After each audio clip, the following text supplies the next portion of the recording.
పాలమూరు బిడ్డ పాలమూరు బిడ్డ అని ప్రతి సభలో చెప్పుకుంటున్న రేవంత్ రెడ్డి గారు, నేను కూడా పాలమూరు బిడ్డనే.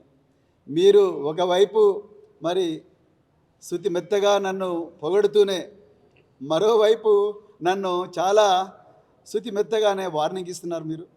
సో నిన్న మీరు Telangana state public service commission చైర్మన్కు మరి నన్ను చైర్మన్ పదవికి నన్ను మరి ఆహ్వానం పలికినట్టుగా మరి నేను దాన్ని తిరస్కరించినట్టుగా చెప్పిండ్రు.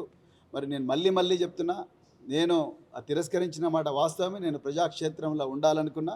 సో ఇది వాస్తవమే. సో అయితే మళ్ళీ మీరు అన్నారు మరి బీఆర్ఎస్ వైపు పోతే మాత్రం ఆయన ప్రజలకు సమాధానం చెప్పాలన్నారు. నేను ఇవాళ అడుగుతున్నా, తెలంగాణ ప్రజలకు స్వేచ్ఛ లేదా? ఏ వేదిక మీద పనిచేయాలి, ఏ ప్లాట్ఫామ్ మీద పనిచేయాలన్న స్వేచ్ఛ తెలంగాణ ప్రజలకు లేదా? ఉంది, బరాబర్ ఉంది. ఇప్పుడు మీరు ఒకవైపు ఏమో ప్రవీణ్ కుమార్ మా పాలమూరు బిడ్డ, మరి మంచోడు, నా మిత్రుడు అని చెప్తున్నారు. మరోవైపు బీఆర్ఎస్ వైపు పోతే ఆయన ప్రజలకు సమాధానం చెప్పాలంటున్నారు. అంటే మీరు వార్నింగ్ ఇస్తున్నారా? లేకపోతే మీరు గేట్లు తెరిస్తే మరి చాలామంది పెరికి పందలు, చాలామంది అసమర్థులు, చాలామంది స్వార్థపరులు, సో వాళ్ళందరూ కూడా ఆ గేట్ల గొర్రెల మంది ఎలాగ వస్తున్నారు. ఆ గొర్రెల మందిలో ప్రవీణ్ కుమార్ ఒకడు కాలేదు. ప్రవీణ్ కుమార్ నిజమైన నిస్వార్థంగా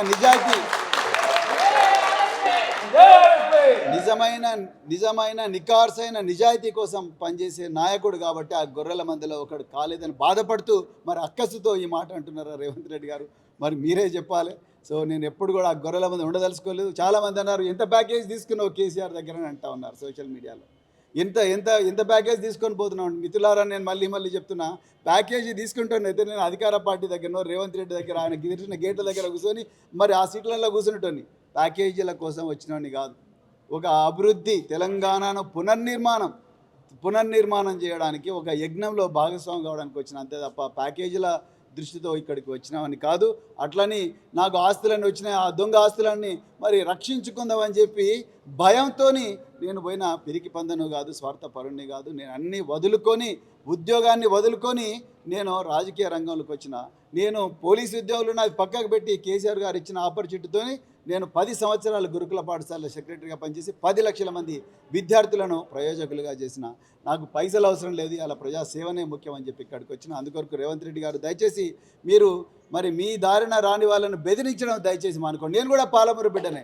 నా లోపల కూడా మరి అదే తుంగభద్ర నది తినే, నా లోపల కూడా అదే నడిగడ్డ గాలే ఉన్నది. అదే విధంగా నడిగడ్డ తిండే నేను తిన్నా.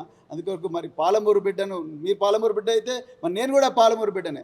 సో అందుకొరకు దయచేసి అట్లా వార్నింగ్లు ఇవ్వకండి, మరి మీరు హోదాను తగ్గించుకోకండి అని మరొకసారి రిక్వెస్ట్ చేస్తున్నాను.